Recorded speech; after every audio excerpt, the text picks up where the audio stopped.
Ladies and gentlemen, boys and girls, welcome back to Basketball Conference, the ACC football podcast. My name is Joey Weaver. He is Mike McDaniel. Mike, week 4. Got a couple weeknight games. Got a lot going on in the ACC this weekend. How are you doing? You ready to talk some games? Let's do it. Let's do it. Before we talk games, I think there was something that we teased on Twitter. Do we want to pay that off right here at the off the top of the episode? Yeah, let's do that. So, Jim Phillips, the commissioner of the ACC, has been commissioner for, Joey, almost 2 years now? Is that right? Probably about right. Yeah, I think this is his second, no more than his third football season here. Yeah. He comes from the Chicago area, right? Chicago, Illinois. Mm-hmm. Comes from Northwestern. We're all kind of familiar with his background, where he came from. He was the AD there. He was thought to be the front runner to be the new commissioner of the Big Ten when Kevin Warren got that job here a couple years ago. Right. Lo and behold, he moves over to the ACC. He's been commissioner now for a couple of years. We've been hearing that he is on the short list of candidates for the Chicago Bears vacant president job in the front office. Now, kind of take a step back. You say, okay, why would he want that job? He and his wife kept their home in Evansville, Illinois. Mm-hmm. That's, they didn't totally uproot the family. Now, of course, who can foresee that the Bears president opening would occur, right? Who can see that? I do find it interesting, though, that Jim Phillips, a guy who was supposed to be the Big Ten commissioner, right? Everybody thought that he would get that job. Kevin Warren gets it instead. Comes over to the ACC, and we're like, okay, well, he's been a career-long administrator. He's a good fit in terms of, he knows what he's doing, but no real ties to the ACC. So if you kind of take a step back and think about it, if he's ever looking for an escape plan, maybe this is it, right? And again, this would be kind of a role that, being president of the Bears is a role that he would probably thrive in from the standpoint of how much different is it from his AD job at Northwestern, right? Probably not too terribly different, other than, there's the college and pro aspect of things, so that's inherently different. But in terms of administering, kind of overseeing an operation, that's something he's very familiar with doing, and he could do it in his neck of the woods, kind of where his family has been, right? Mm-hmm. So, don't know how serious this is, but we have it on good authority. He's on the list there. So, Joey, let's start here. Implications for the ACC if he were ever to actually take that job. Obviously, the number one most obvious thing is that it implies the ACC needs a new commissioner. And Phillips, like you've mentioned, is a guy who's really well regarded when he was hired, but in the time since he's come on, the only significant thing that I can think of that he has really done or been a part of was he worked a lot behind the scenes, and I thought he was really instrumental in creating a really good, I don't know what we call it, maybe an alliance with the Big 12 and the Pac-12. So that really that took the ACC a long way and really accomplished a lot. And so I don't know if that alliance would survive anymore, especially now that we're rating each other and nobody really respects anything anymore. The sanctity of alliances is all out the window at this point. There is no alliance, yeah. There is no alliance. The other thing, Mike, that comes to my mind immediately as it relates to Jim Phillips is there's been some talk in recent years, and especially is the way that some of these media contracts have gotten just so out of control. With the one that the Big Ten announced recently, making just absolute buku bucks per school every year, and it's all about not only negotiating TV contracts but putting together a product that is a TV show and gives the ability to market a TV show and get interest in eyeballs and all those things and drive value through that value stream. Look at what I believe it was the Big 12 and the Pac-12 have both fairly recently hired new commissioners. And if you look at it, especially the Pac-12, these are not folks that are like career administrators in college sports. These are like more like along the lines of media moguls. I want to say that the guy from the Pac-12, George Klyavkov, I believe, is from like the Tennis Network or something. If I want to say he has a tennis background of some sort, but basically, these are folks that are a lot more like media savvy and able to drive value through a media contract. And that's a huge deal. And that's something that I wonder is, Jim Phillips, somebody who comes from a very traditional administrative NCAA background, does that matter in this day and age and in this current phase of the NCAA? Is the NCAA going to be around that much more, at least as it relates to football? Maybe, Right. maybe not. So I wonder a little bit. Phillips seemed like the right pick at the time, but with what some of the events that have happened in the time since he was announced, I'm starting to wonder a little bit if the ACC wouldn't be better served with somebody with a little bit of a different skill set, given the current context that we're working in. Man, we were so quick to run off John Swafford, weren't we?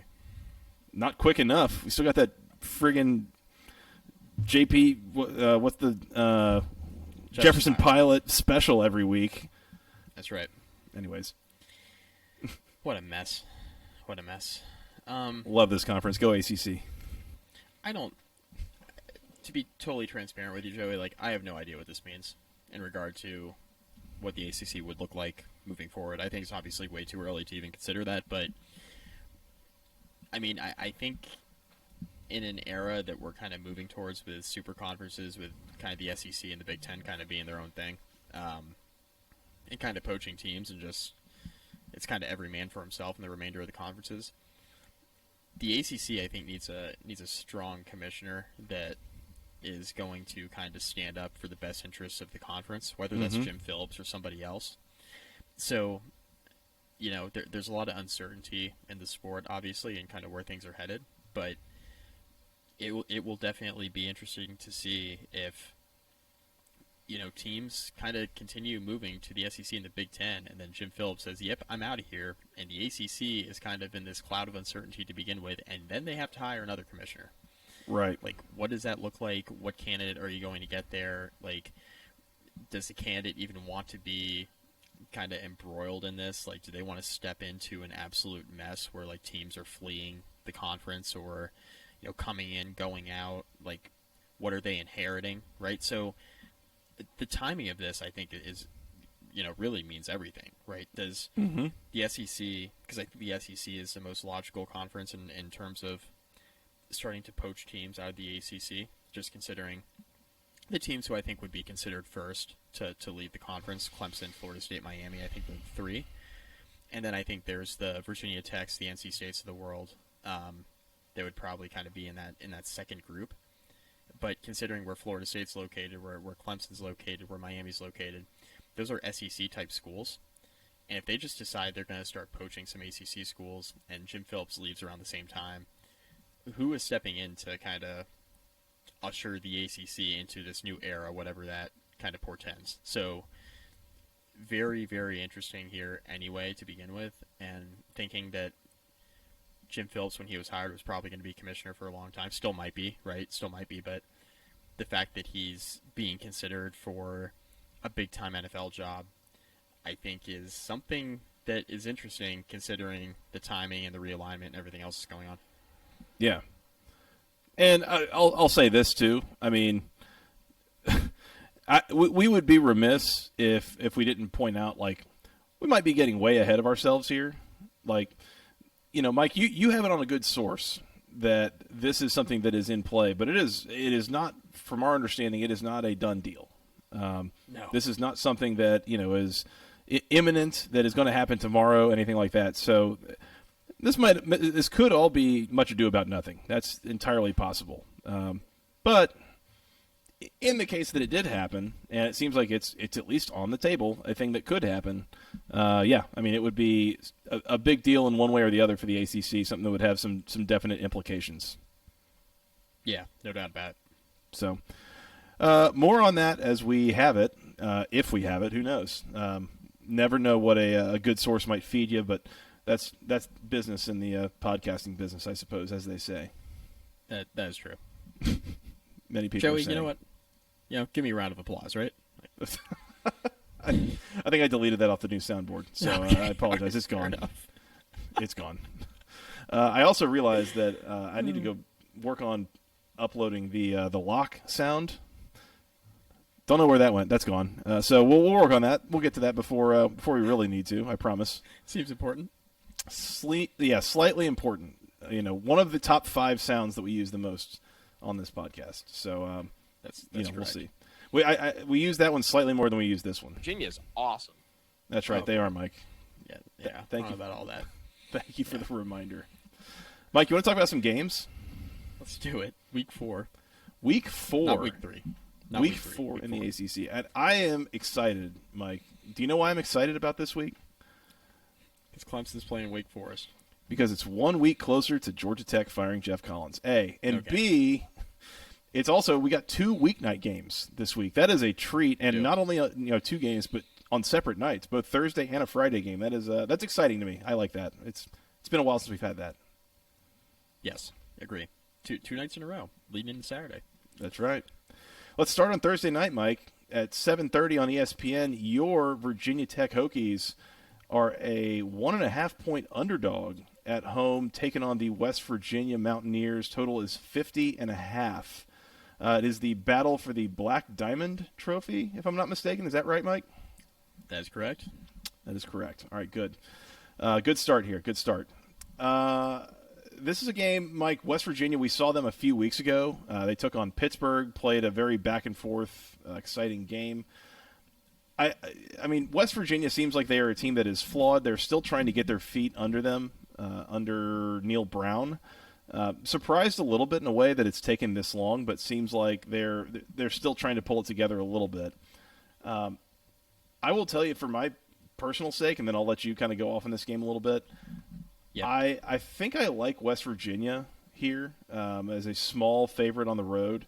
It's purely I don't know that they're going to score a ton on Virginia Tech's defense. I think the Hokies' defense is going to play pretty well in this game, but I do think they're going to score more than Virginia Tech's offense does against even an average West Virginia defense. I don't think the Hokies are going to move the ball very well, as they have not yet this season, really, against anybody with a pulse. So.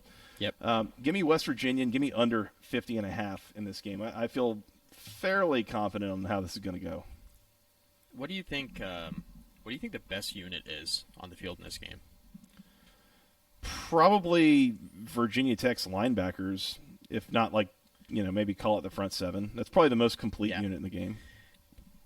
I agree with you, and that's why I'm taking Virginia Tech. Here's the thing here, Joey.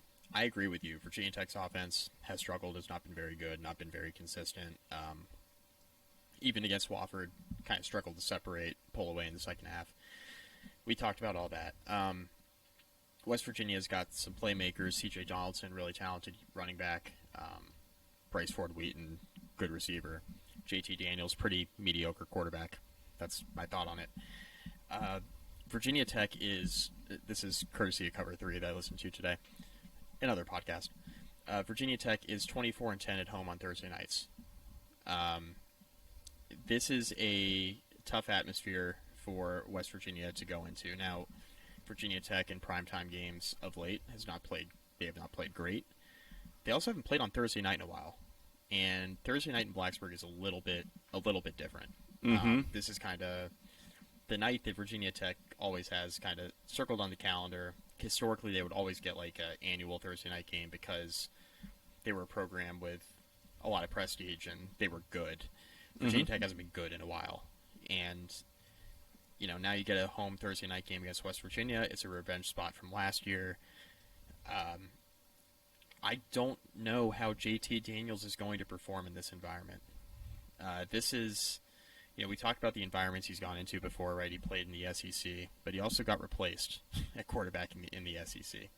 He played at USC, and they didn't really go into environments quite like this. This is going to be a top 2 or 3 environment he has started in, right? And played significant snaps in. Probably true. This is going to it's a tough place to go play. The story of this game, in my opinion, can Virginia Tech's front seven contain C.J. Donaldson, the talented running back for West Virginia? If they can, and they turn this into a game where J.T. Daniels has to throw a bunch, I think that plays into Virginia Tech's favor. If West Virginia is going to be able to establish a running game here and J.T. Daniels is going to get comfortable, I think this is going to be a long game for Virginia Tech. So that's kind of where I'm at here. I think it's low scoring. I'm also on the under. Joey, you mentioned under 50.5. I'm with you. I think Virginia Tech wins close. I'm going to say maybe 23-17. That would go under. Oh yeah, comfortably. So that's kind of where I'm at. I think it goes under by like 7 to 10 points, and I think Virginia Tech's on the right side of it. Now, this game feels like a pick'em to me. I don't know. West Virginia's defense has not been very good. They have 55 to Kansas. They did not look good in the opener against Pitt. Last weekend, throwaway game against Towson. So how much are you going to take away from that? But West Virginia's defense has not been very good. So if there's going to be a game where Virginia Tech is going to show up and play a little bit better, maybe it's this one, right? Rivalry spot, trying to get revenge from a year ago. You're at home. The running game is going to be really important. Keyshawn King looks like he's going to play. He did not play against Wofford. Obvious reasons it was Wofford. But he has been pretty solid on the ground against ODU and Boston College. So getting him back I think is really important. Virginia Tech's going to be without Malachi Thomas again. He was banged up in camp. He still hasn't played this year. When he plays, probably in week 5 against North Carolina, he'll probably play a significant amount of snaps, I would assume. So Virginia Tech's getting healthier in the running back room. I think that's significant. But Virginia Tech's offensive line needs to play better. They got to get better up front, get better push. The run blocking's been poor. They got to block better. This might be the game to do it against West Virginia's defense has not been very good. So give me the Hokies close. And if I'm wrong, I'm wrong.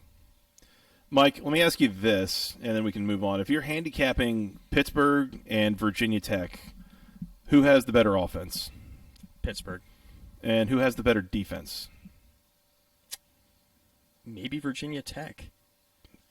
Pretty close. I mean, maybe splitting hairs.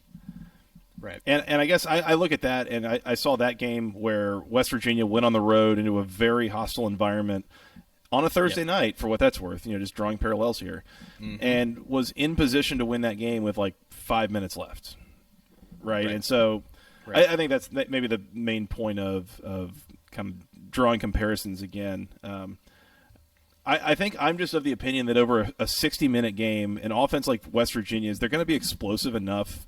J.T. Daniels is going to make a couple of throws down the field, kind of change the game that way, that I think West Virginia scores enough to hold off Virginia Tech here. Maybe it's like 20-17, something like that. Yeah.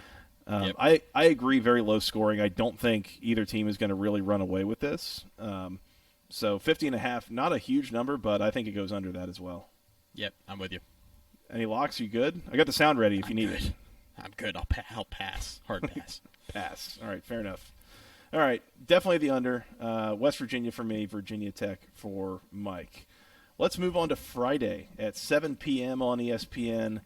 The Virginia Cavaliers, which as we say, Mike. Virginia's awesome. That's right. Virginia is awesome. They're taking on the Syracuse Orange in I'm just calling it the Carrier Dome. I know it's the JMA Wireless Dome. I just refuse to call it that. It's the Carrier Dome. It's like Colin Heights Field, Acrisure Stadium. It's the big ketchup bottle. Come on. Right. This game's at 7 o'clock on ESPN. It's in the Carrier Dome. Syracuse, a 9-point favorite in this game. Total is 53. I don't love this number, Mike. I don't love laying 9 with Syracuse, but I also don't know that Virginia is going to have a whole lot of luck, like moving the ball and scoring against Syracuse's defense at this point. This feels like it's going to be a weird, ugly game. Amazing statement. Sorry. Continue. Right? Imagine saying that like this time last year, right? Right. But yeah, so Syracuse in the under. I don't want to lay that many with Syracuse, but let's just do it. So give me Syracuse and give me under 53. I don't think Virginia's going to be able to score a ton in this game to send this thing over. Give me Virginia plus the 9. I can't do it. Can't do it. I can't lay 9 with Syracuse. What are we doing? I know. It's just too new. This is too new to be like back on Syracuse. I'm not there yet. It feels like a lot of points. I think Syracuse wins this game. I don't really foresee a situation where Virginia actually like wins here. I could see a backdoor cover though. I could see them being down a couple scores, backdoor covering. That's fair. Yeah. We're now living in a world where, like, Virginia could be, if Georgia Tech didn't exist, Virginia could be the worst team in the ACC this year. Mm-hmm. Their fans are going to scream, but, like, roll the tape. Roll the tape. This is not a very good program right now on either side of the ball.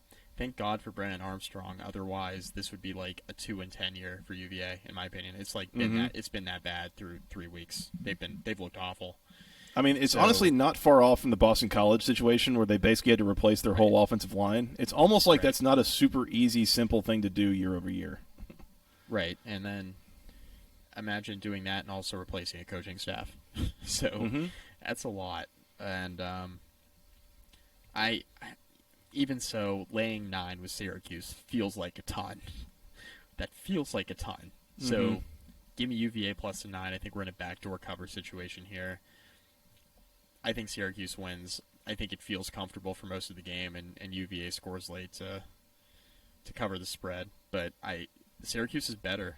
They're a better team right now, and that seems wild considering what both teams were returning on paper coming into the year. I thought, UVA looked like a bowl team. I don't feel that way anymore.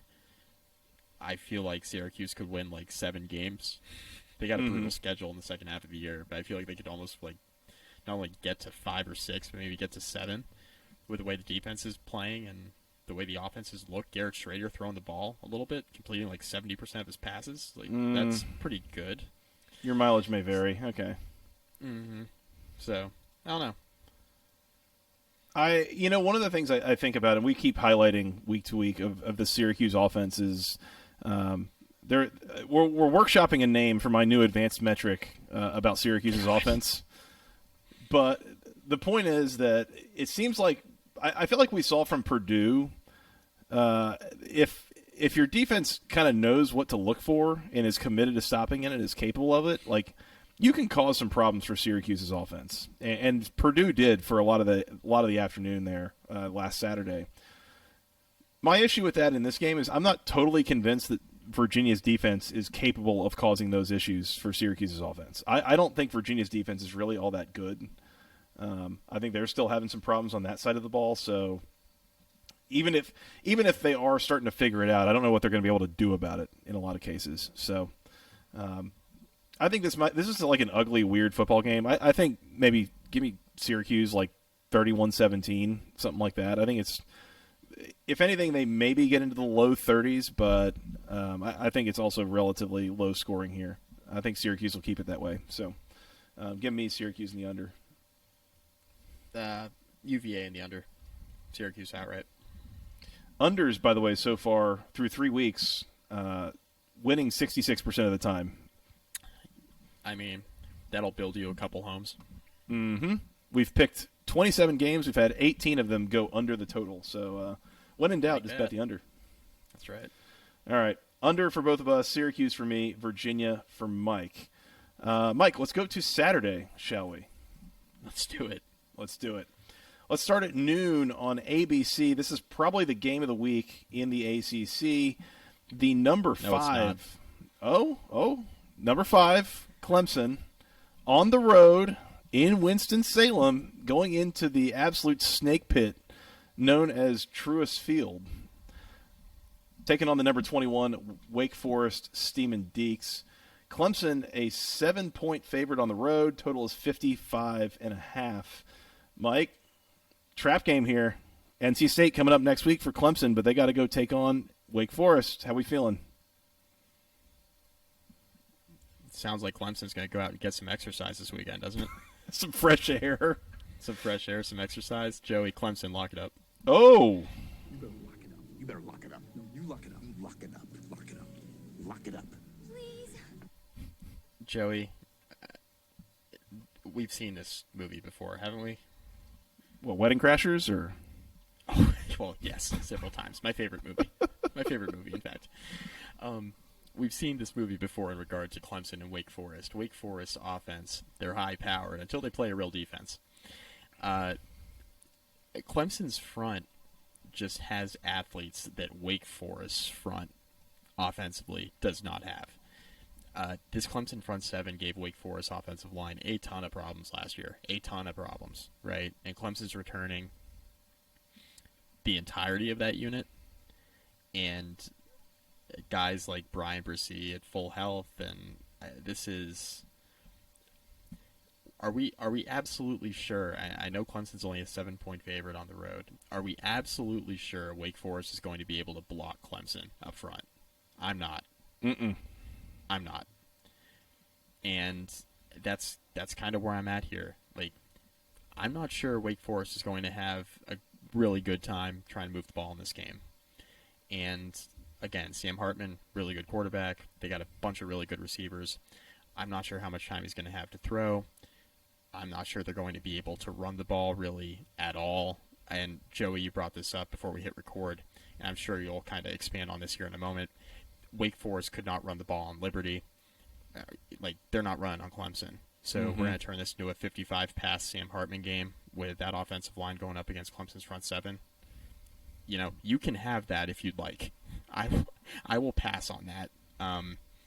Is Clemson's offense going to score a ton of points? Maybe. Wake Forest defense is terrible. They have 36 to Liberty.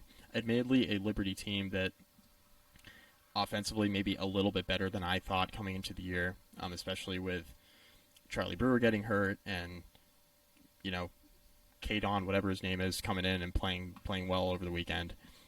Like, Liberty's offense looked a lot better than I expected, and they scored a bunch on Wake. Clemson's got better athletes than Liberty. I'm not sure that Clemson's offense is really all that good, but I think they'll score enough here to beat Wake Forest by a couple touchdowns. Give me Clemson. Give me Clemson. This is a bad matchup for Wake Forest. Mike, I want to take you back a long time ago. It was last November when in Week 11, the 9-1, number 10 ranked Wake Forest Steamin' Deeks came into Death Valley, taking on the 7-3 unranked Clemson Tigers. I don't remember what the spread was here. I think it might have been like a Clemson -3 or something, like kind of, you know, suspiciously small. Yep. And the thought was, Clemson has looked awful this year. They can't move the ball on almost anybody. Big Cinco looking like a failure. Wake Forest looks like a buzzsaw. This is their chance. And you know what happened in Death Valley, Mike? Remind me, Joey. Clemson friggin' sat on Wake Forest for 4 quarters that day. It took Wake Forest 5 possessions to come up with a second first down in the first half. Like, whatever Wake Forest is doing that works just doesn't work when Clemson is running out there on defense what they're running out there. Like, it just did not work. Wake Forest struggled moving the ball for really the first 3 quarters and had a lot of luck in the fourth quarter in garbage time. Clemson, by the way, who couldn't move the ball all year, racks up 38 points in the first 3 quarters of this game. They ran for over 300 yards and 4 touchdowns on the ground. Like, it turned into an absolute shellacking at the hands of Clemson. And that, to me, is instructive. I remember going into that game being very much on the side of, I think Wake Forest might have them this year, and coming out of it thinking, I cannot do this again. You mentioned the thing about Wake Forest last week against Liberty. That did not go very well. I just want to ask you this, by the way. Do you know when the last time that Wake and Clemson played a 1-score game? When is the last time that Clemson versus Wake Forest ended in a 1-score margin? Please enlighten me, Joey. It was 2011 when Jim Grobe's Wake Forest lost 31-28 in Death Valley. It's been over 10 years since this game was a 1-score game. Do you know the last time that Wake Forest won this game? Enlighten me, Joey. It was 2008 when Jim Grobe's Wake Forest beat Tommy Bowden's Clemson team Dabo Swinney has only ever played this to one score one time since he's been the head coach at Clemson. Other than that, they have always won this game by like double digits or more. There is a reason for that. I love Wake Forest. I know that we lost, 200 Van Gorder coin last year, whatever it was, and my picks are bad at times, but I'm just telling you right now, just bet Clemson. Man, Mike, double barrel. Let's go. what could that possibly be in reference to, Patrick Hayes? We are on Clemson this week, buddy. We saw your email. Thank you for Double sending it in. barrel lock, Mike. We appreciate you as a listener. We appreciate your extra long email that I was able to read on my lunchtime today. We are on Clemson. Hey, Joey, the one thing I want to mention, you said the last time Wake Forest played it to a one-score game was 2011, right? Jim Grobe. Mm-hmm. Good coach, by the way. Really good coach, Yeah. Jim Grobe. Wake Forest has had a ton of really, really good teams since then. Arguably, Dave Clawson is leading Wake Forest through some of the best years of their football history. Yeah. And they still can't keep it close with Clemson. So, yeah, I'm on the Tigers. Lock it up. Yep. A little bit behind I'll pull back the curtain here a little bit, by the way. Mike, when you went on your little rant on the recap, week 3 recap about Wake Forest, I guess supposedly being like smoke and mirrors or something like that. I had to like leave and go take care of a couple parenting duties for a couple minutes, so I didn't actually really truly hear what you said. I just had to kind of in post production come in and kind of keep it going with. So I don't know what I agreed to. I do know that I think Wake Forest is a good team, and I think they're going to win a lot of games this year, and I have nothing against them. We love our Steamin' Deeks, all that stuff. I'll probably be picking them quite a bit this year. Yep. This week, not doing it. No way. No. Not in this game, not in this spot even. Clemson, I think Clemson sits on them the way that they did last year, the way that they have for years and years and years. I don't think anything is different this year. Yeah, I mean, I think Wake Forest can win 10 games, but Clemson will not be one of those 10. Yep. So. Yep. I've also got under 55.5. I think that's the degree to which Clemson's able to sit on Wake Forest's offense. I think it's, I don't know, call it 35-17, something like that. I don't feel that strongly about the under, but I think it may be slightly under. Once again, when in doubt, pick the under. Yeah, I think this is like 35-10. Yeah, fair enough. I don't find this game particularly appealing, to be quite honest with you. I'll watch it. Name brand. I mean, I'll watch it. It's a name brand game. If this game's close in the second half, I'll be very surprised. Yeah. Time will tell. Yep. Patrick, email us when we're wrong. Let us hear about it. Please. I will readily admit if I'm wrong about this game, but I just don't see it happening. By the way, I don't know if you... I will be betting this game, by the way. I'll be betting it. So, I don't know if you realized, we've gotten one other email from Patrick previously, and it was his offer to help us out with the Wake Forest Tell Us About Your Team series episode. Which we neglected to do. Well, it's not a neglecting thing. We didn't get to it, and maybe next offseason we'll get there. But yeah, very good listener, big Wake Forest fan. Patrick, we appreciate you writing in. Just for this particular week, not I don't agree with it. Basically, if you think that Wake wins this game, not on Wake this week. Not on Wake. Let's keep moving here, Mike. 3:30 on ABC, the North Carolina Tar Heels at home against the Notre Dame Fighting Irish. North Carolina, a 1.5-point favorite. Total is 55.5. Trap. This is, there's another podcast out there that I enjoy listening to that has a really good Admiral Akbar sound of, it's a trap. Yeah. I was ready to go in on North Carolina in this game, and then I saw the line, and I got spooked. I do not know. Somebody knows something that I don't, and I am all of a sudden very concerned about this line. Notre Dame's defense has been pretty good this year. Yeah, but can Notre Dame's offense move the ball out of a wet paper bag? Nope.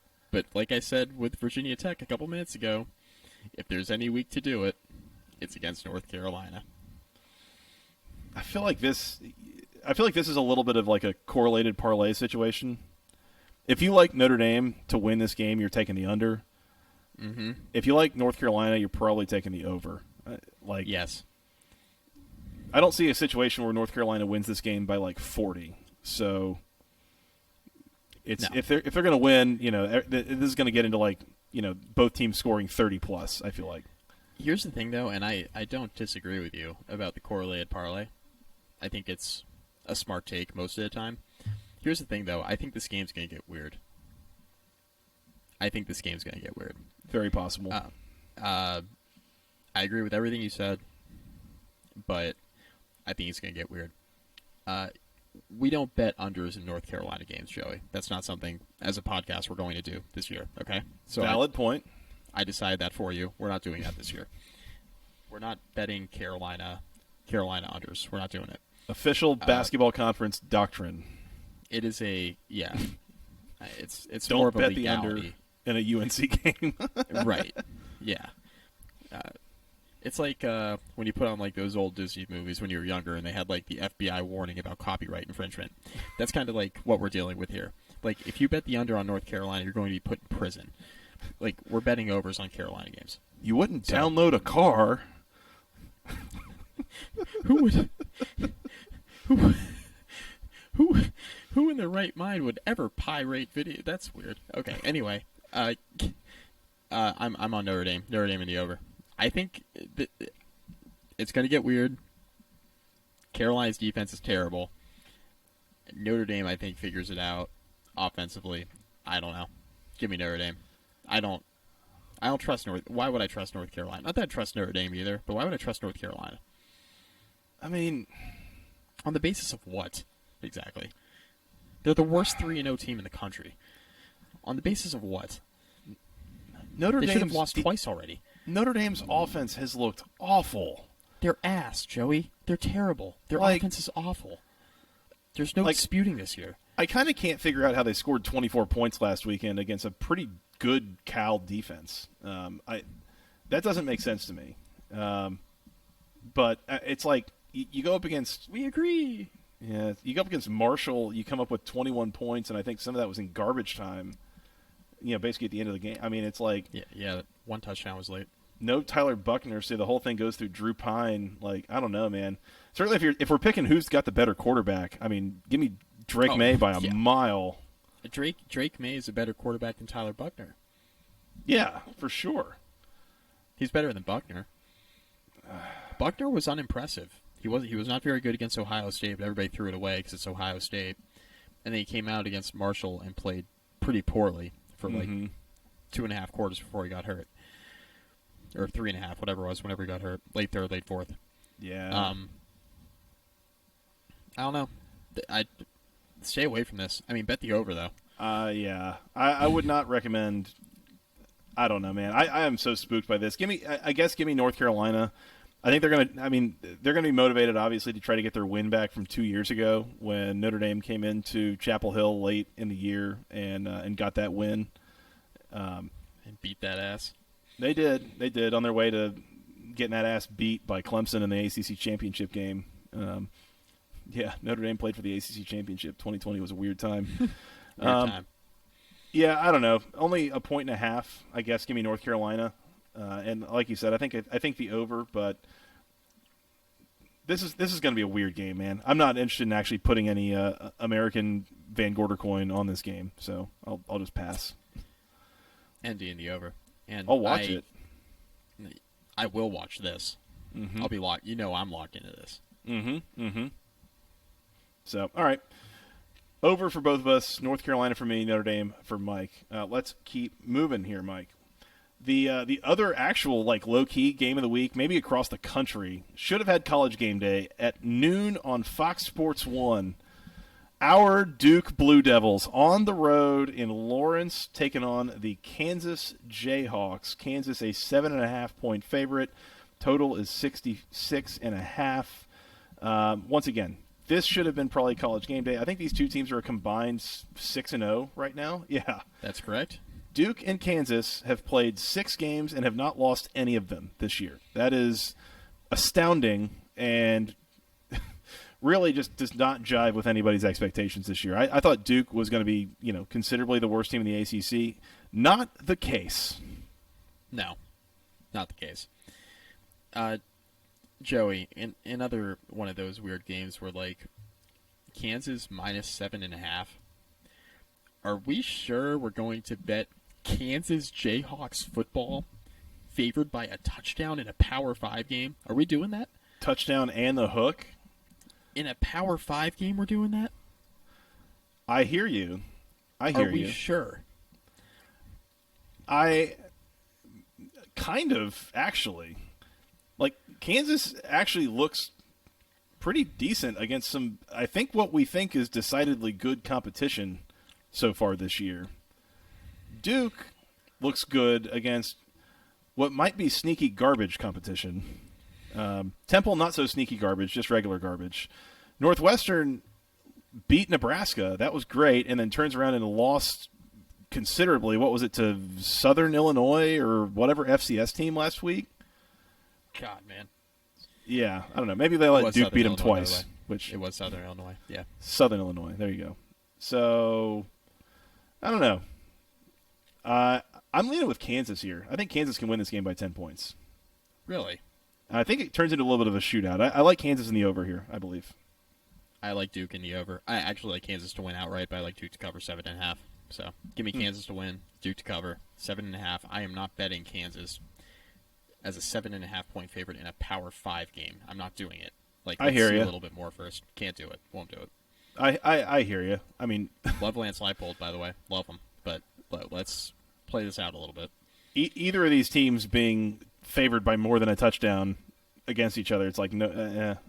Normally, I would feel iffy, but I think Kansas's offense might be a little bit of a buzzsaw, a little bit, just a little bit of one.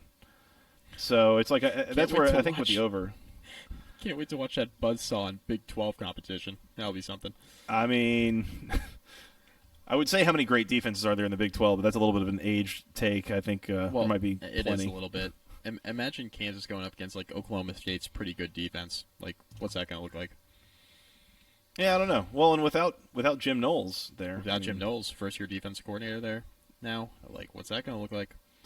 I mean, putting up 48 and 55 the last 2 weeks on the road at Houston and West Virginia. Like,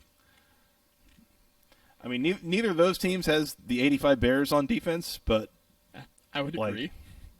But you're putting up 50 points a game so far in 3 games. Like, there's something to that, and I think a lot of it is, a really good run game, which will translate pretty well from week to week. So, I don't know. Right. Give me Kansas, I guess, and I look forward to regretting that pick.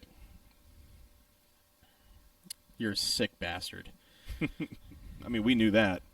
Yeah. Yeah, we did. Nothing new there. All right, over for both of us. I'm not going to lock it up yet, but I am tempted to, so we will come back to that. Kansas for me, Duke for Mike. Yeah, I'll probably pass.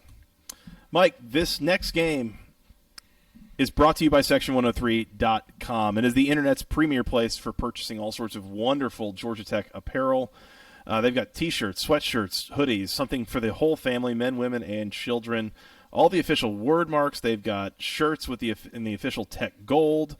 All sorts of great things. That ATL logo that's on the field, that was designed by Steven over at Section 103, so cannot recommend going to see them enough. If you are looking for something to wear to the Georgia Tech game in Orlando and you are willing to identify yourself as a Georgia Tech fan right now, go to Section103.com. Use promo code GOACC for 10% off your first order. We love our Section 103. It's really high-quality stuff. It looks great. It's incredibly comfortable. It holds up over a long time. I've got a couple of the performance shirts that help keep me cool. That's going to be necessary in Orlando this time of year. So go there. Go once again to Section103.com. Use promo code GOACC for 10% off your first order. That'll let Steven and the gang know that we sent you. We appreciate those who do, and we appreciate Steven and his partnership this year. They got stickers, too, by the way. Go grab a couple of those and stick those on your car as you make the trip down to Orlando. Or as you celebrate in a parade when Jeff Collins is eventually fired. Okay, continue. That parade is probably roughly like 3 o'clock on Sunday at this point. So, mark your calendars. In Orlando at 4 o'clock on ESPNU, my Georgia Tech Yellow Jackets on the road. They are a 20.5 point underdog taking on the UCF Golden Knights, or the Knights, or whatever they're. Yeah, the Knights, just the Knights. They used to be the Golden Knights. Total is 56.5. I feel like I am left with no choice on this here podcast but to pick UCF. because I believe that there is a solid amount of quit in this Georgia Tech team, and I do believe at this point, basically from here on out in the season, if you just bet against Georgia Tech, basically the way that we were doing against Temple last year, just bet against Georgia Tech every week. Just do that. There's going to be like 1 or 2 weeks. I have a feeling there's going to be 1 or 2 weeks that they're going to all of a sudden jump up and, supernova a little bit and put it all together for just like a week at a time. But that's going to be like the Will Ferrell in Old School, like gets in the debate and blacks out, and all of a sudden something great happens and then goes back to being what they are. I don't think that's going to be this week.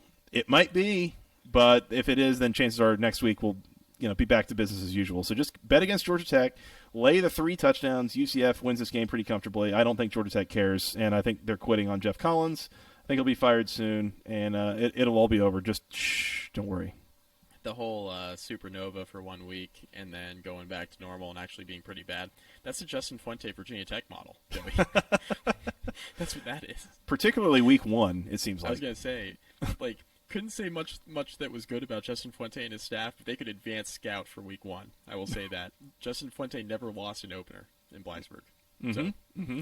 So, yeah, weird stat. He was 6-0, but couldn't win literally anything else. Back to this game. Yeah, UCF is a bigger favorite over Georgia Tech this week than Ole Miss was last week. Mm-hmm. Granted, this game's on the road for Georgia Tech. They're going to the bounce house. I mean, for those keeping score at home, Ole Miss was a 16, 17-point favorite by kickoff and won by 42. Yes. So we might be approaching that territory of there's no number big enough that Louisville got to in 2018 under Petrino. So yeah. Georgia Tech's allowing 185 yards per game on the ground. And that's it? Yeah, and the thing about you, that seemed low to me, didn't it? Yeah, I was expecting 200 plus. Yeah, and UCF has a quarterback named John Reese Plumlee who can both run and throw. Joey, he kind of does a little bit of both. This is going to be a problem for Georgia Tech, and I'm laughing because I can't believe I'm going to do this. UCF minus 20.5. Lock it up. You better lock it up. No, you lock it up. You lock it up. Lock it up. Lock it up. Please. That is an absolute sickos bet, by the way. Sickos bets only. That is a pile of points, and I am. I don't know, man. I'm just afraid. The week that I choose to lock it up is going to be the week that they go like supernova and randomly beat someone, like they did with North Carolina last year. It was oh, they're a 17-point underdog. They're going to get killed. Oh, they won by 30. You don't gotta worry about that. Probably not. Mike, I am 5-0 over the last 2 weeks on locks, and honestly, just Georgia Tech covering here would be a nice way to be wrong. So whatever. Let's just double barrel. Let's go. You better lock it up. No, you lock it up. You lock it up. Lock it up. Lock it up. Please. Absolutely ridiculous. Absolutely ridiculous, but yeah, let's do it. Whatever. UCF, give me the under. 56.5. I feel like at some point UCF is going to have a little bit of mercy. I think Georgia Tech's offense is kind of quitting too. I don't know that UCF's defense is particularly great, but I don't think they're going to be able to. I don't think Georgia Tech's offense is good enough or cares enough to put up, more than like 17 points in this game. So, yeah, I think this is UCF maybe like something in the same vein of 41-10 or something like that. I think it's pretty bad. That escalated quickly. Dude, I'm so sick of this. It sucks. How are you feeling about the Chip Long experience? I mean, it was pretty good week 1, and then I don't know, man. Like week 2 wasn't as good. We said, oh, it's a short week, and whatever, maybe not a big deal. And then last week, I mean, pretty early in the game, it was like Jeff Sims on 3rd and 9 was like 2 yards away from the sticks and just decided to step out of bounds, and everything just sort of. I don't know. I don't think it's Chip Long's fault, honestly. I think it's some of the players just needing to give a damn and needing to try and not quit and stuff. I am so down on where this team is at this point. I don't hate Chip Long as the offensive coordinator just yet, but I don't know if it's his fault really. I'm not laughing at your demise because I literally just went through this a year ago. That's why I'm laughing. The thing that's funny to me is, and by the way, Georgia Tech fans are gonna be like, oh, Mike doesn't like Georgia Tech. I own 2 Section 103 T-shirts that I wear regularly. Okay, Bobby Dodd is Mike's happy place. That's correct. Never been there in my life. Happy place. I don't really I don't have any ill will towards Georgia Tech. Joey, you know that. I don't care. One Georgia week a Tech's year. fine. But other than that.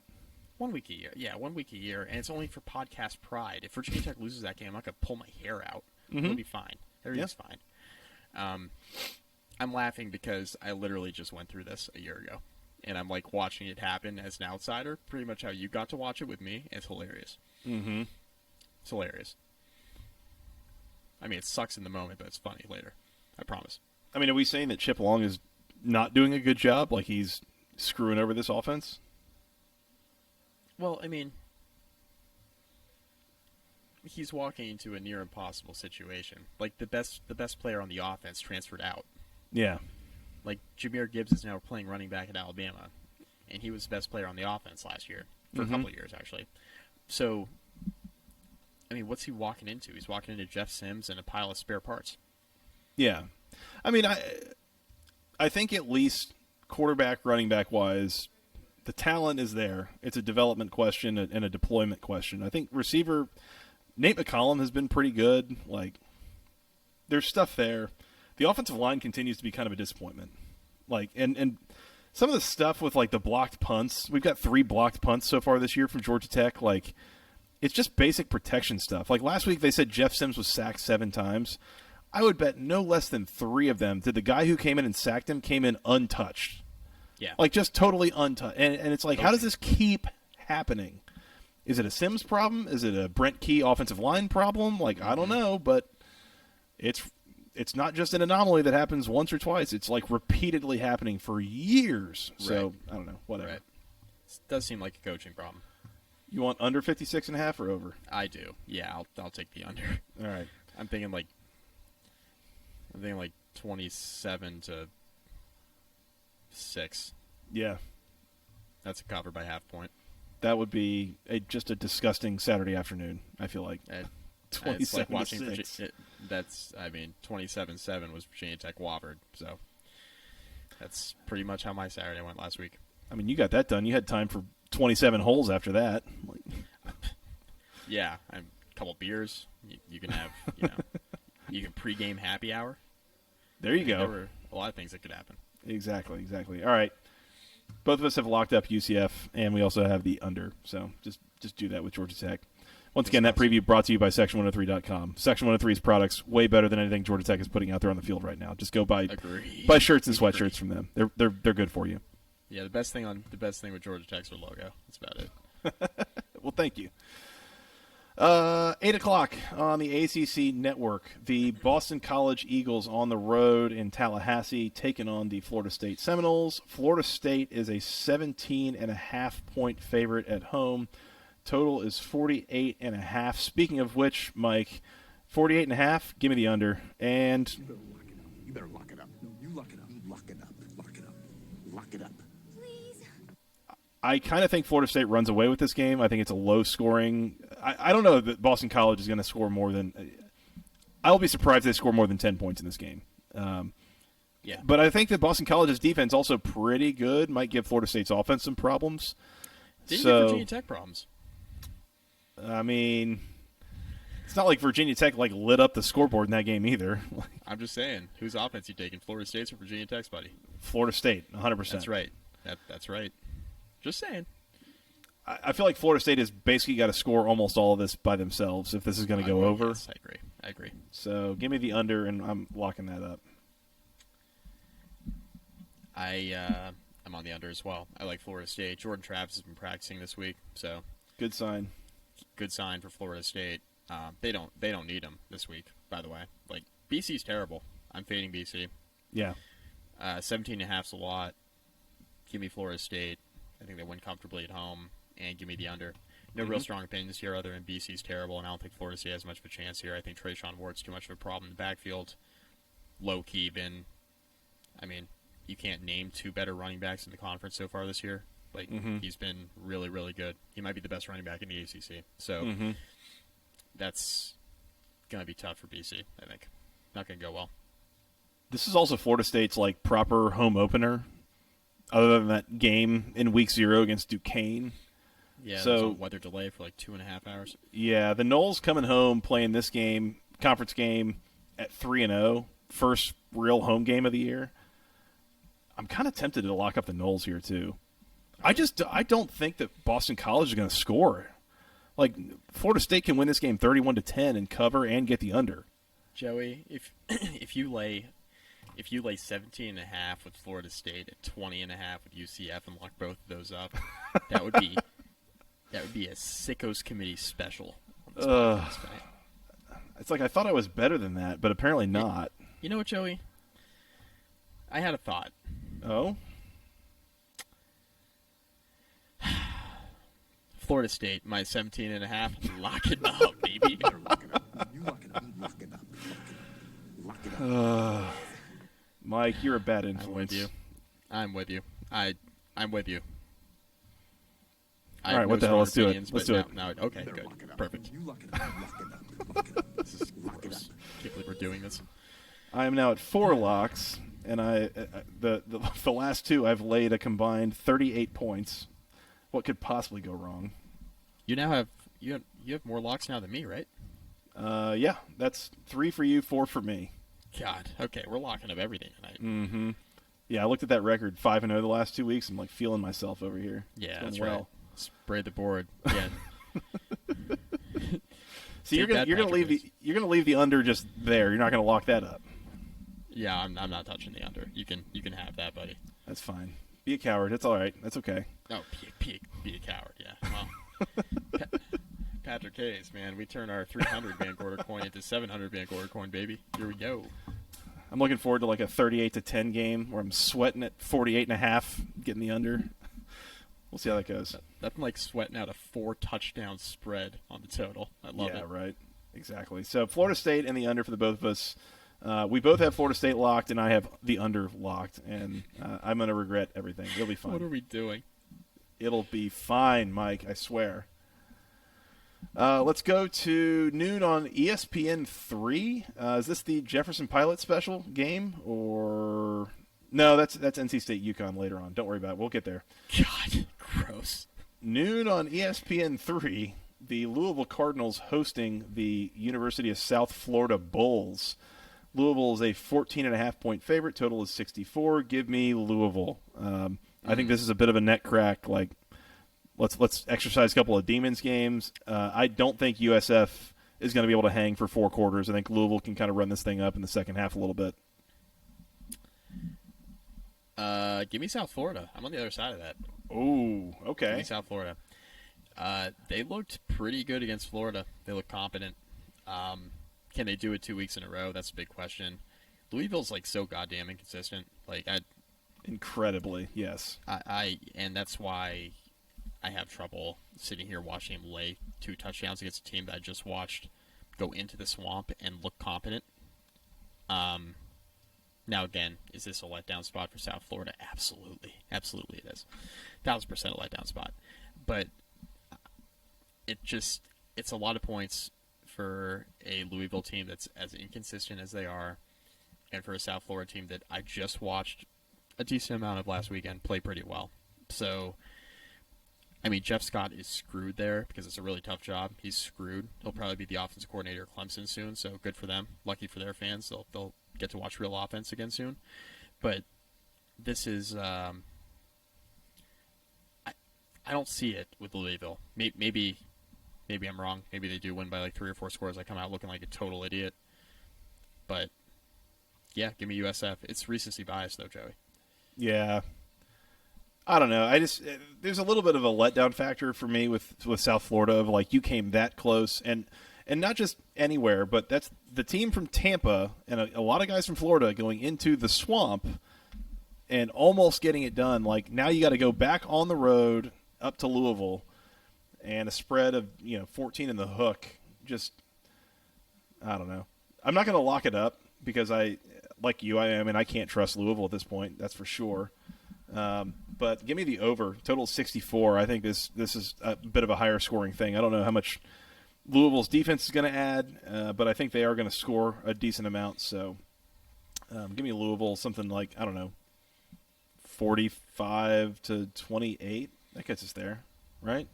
Yeah. Oh, yeah. Gets there. Yep, that gets us there. Yeah, I'm on the over as well. You and I are in lockstep on the totals. We've been agreeing on a lot of totals. I think not we're totally. We've agreed on every total tonight. What could possibly go wrong? Yeah. Well, if one of us is wrong, Joey, I got news for you. We're both wrong. We're both wrong. That's correct. That's just math. Yeah, it's just math, baby. All right. Louisville for me, USF for you, over for both of us. Let's keep going. We got a couple more FBS games and then an FCS game to close out. This is the Jefferson Pilot special, I think. I don't know when this became like an evening slot, but for the second week in a row at 7:30 on ESPN3. Check your local listings. The number 12 NC State Wolfpack taking on the Yukon Huskies from Raleigh. Total is 49.5. NC State is a 39-point favorite. Implied score here, I believe, is like 44-5 or something like that. So, Mike, give me Yukon. give me Connecticut in a 39. I don't know that NC State Sure.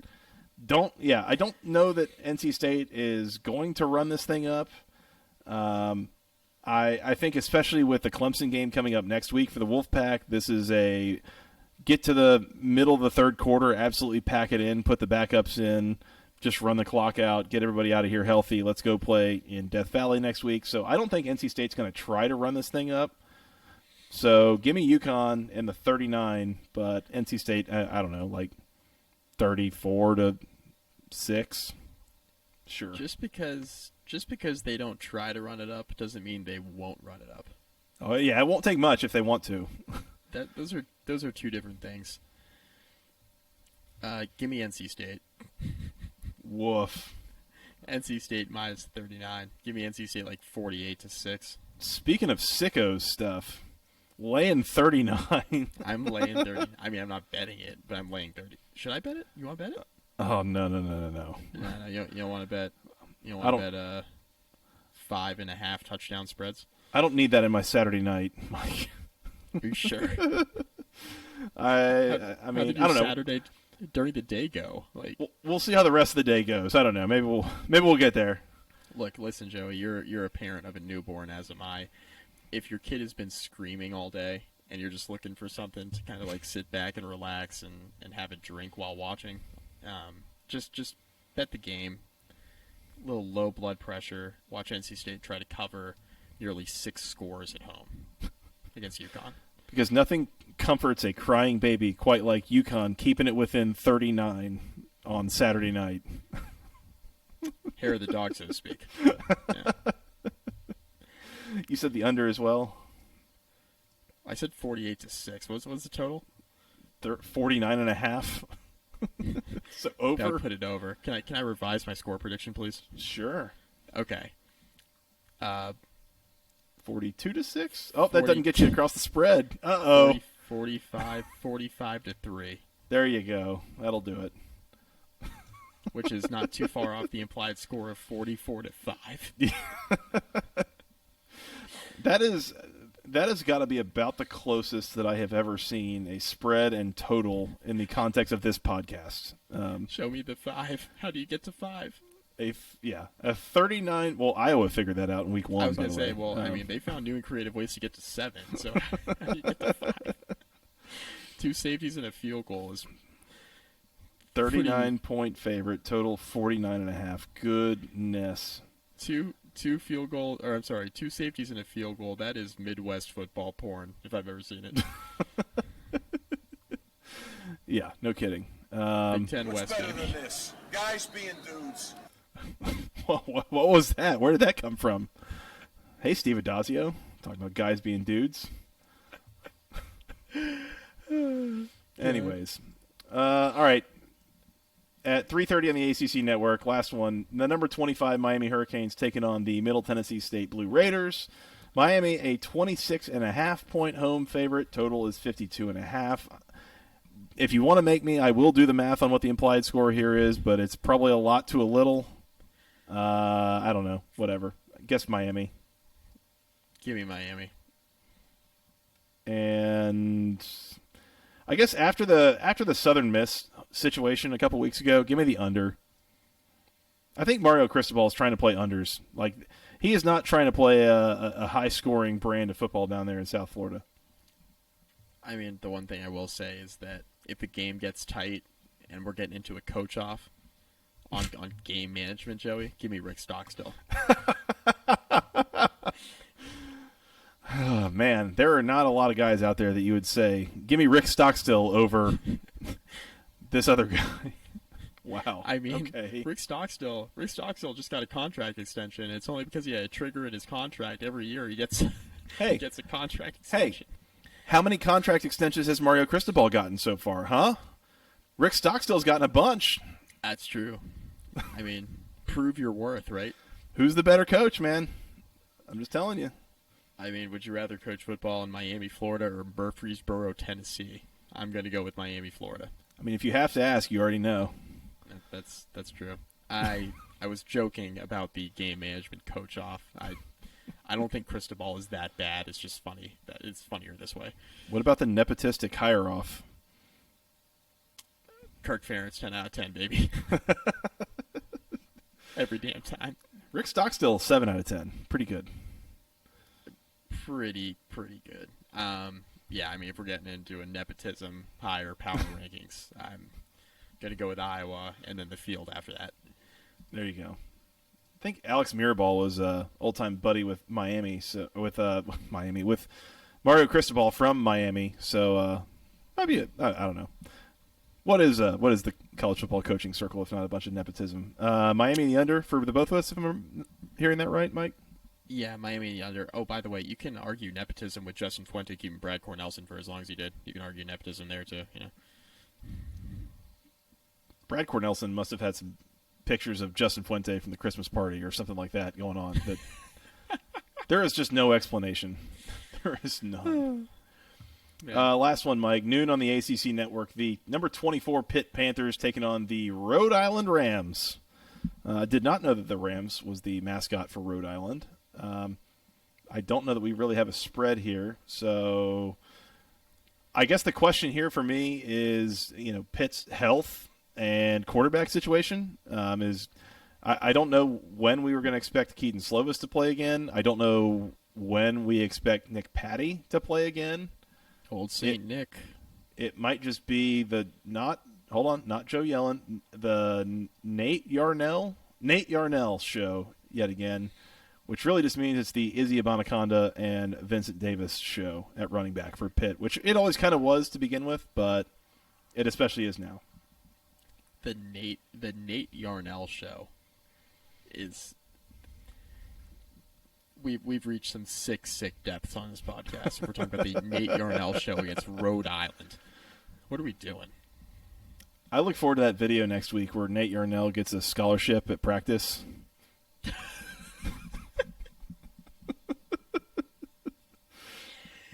Yeah, he's got his grandparents calling him, telling him he's put on scholarship. In the team meeting room, yeah. Team meeting room is like grandparents are using Zoom for the first time. Yeah, I can see it. Exactly. All right, well, honey, how do I use this? How do I use the Zoom machine? Nate, honey, Nate, you've been put on scholarship. Yeah, I can see it. Hail to Pitt. Yeah. All right. Mike, that's all I got on week 3. Sorry, there's probably one more. What the hell was that preview? I mean, got a lot of games and a lot of thoughts and opinions. There's one more here. Hold on. You know what's coming. You know what's left. I'm assuming they're not on the bye week. They're not. Oh. Do you know who our Bowling Green Falcons are playing this week? I do not. They are in Starkville, Mississippi. Oh, no. Taking on the Pirate and his Mississippi State Bulldogs, who are a 30-point favorite at home. Total is 52.5. By the way, I don't know if you realize this, but Matt Mcdonald is still the quarterback at Bowling Green, which I think he's been their quarterback since before this podcast started, by the way. Matt Mcdonald has an arm, baby. I don't understand the math here. Like, he has been there just forever. But, yeah, E-I-E-I-O. So, That's right. probably Mississippi State. Not to be confused with former Hawaii quarterback Cole McDonald. I mean, Colt Brennan? Or were those two different people? Oh, my gosh. Those are two different people. Oh, no. Well, give me Mississippi State. Yeah, just do that. Just do that. God, on that note, let's get out of here. Mike, anything else on week 4? Nope. Mike's so proud of himself over here. Good job, Mike. Good job. All right. Good preview. Lots of good stuff going on. Weird games starting Thursday and then Friday and then Saturday. So good weekend of ACC action. So keep it tuned here. We will come back. We will potentially do Saturday Night Fever recap. Who knows? Maybe. Depends on if the kids are sleeping or not. Never know. If not, we'll be back on Sunday evening to recap these games, and we'll talk about kind of what happened. And I'm sure we will have been correct about how every single one of them went. So we will talk to you then. In the meantime, you can find us on Twitter. I'm at FTRSJoey. He's at Mike McDaniel SI. Together, we're at BC Podcast ACC. You can send us an email with your questions, your comments, your concerns to the longest email address known to man, basketballconferencepodcast@gmail.com. Nailed it. Big yawn there, Mike. Good job. Thank you. And shout out to Patrick Hayes for sending us an email. Appreciate that. Yes. Shout out Patrick. We agree with it for the most part. We disagree with it for this week. I was going to say, to be clear, shout out Patrick, not to be confused with shut out Patrick, because shut out might be Saturday. Well done, Mike. Well done. Thank you. We're on iTunes. We're on Spotify. All those places you go find podcasts. Hit that subscribe button. Mash the like button and give us the 5 stars and all those things that you do on those places. We appreciate that. Mike, where else on the social medias are we? Facebook.com/basketballconference rate review. Find some of our podcasts there. Valid. Appreciate that. Yep. I mean, Mike. Can't lie to listeners, right? That's right. That's right. Anything else before we get out of here? Nope. Please don't cancel us. Please don't. Mike, enjoy week 4. We will talk again as we have some games to recap. Absolutely. All right. Until then, for Mr. Mike McDaniel, I am Joey Weaver. Thank you guys so much for listening. We will talk to you again soon. Enjoy week 4, and afterwards we will talk to you, and then go ACC.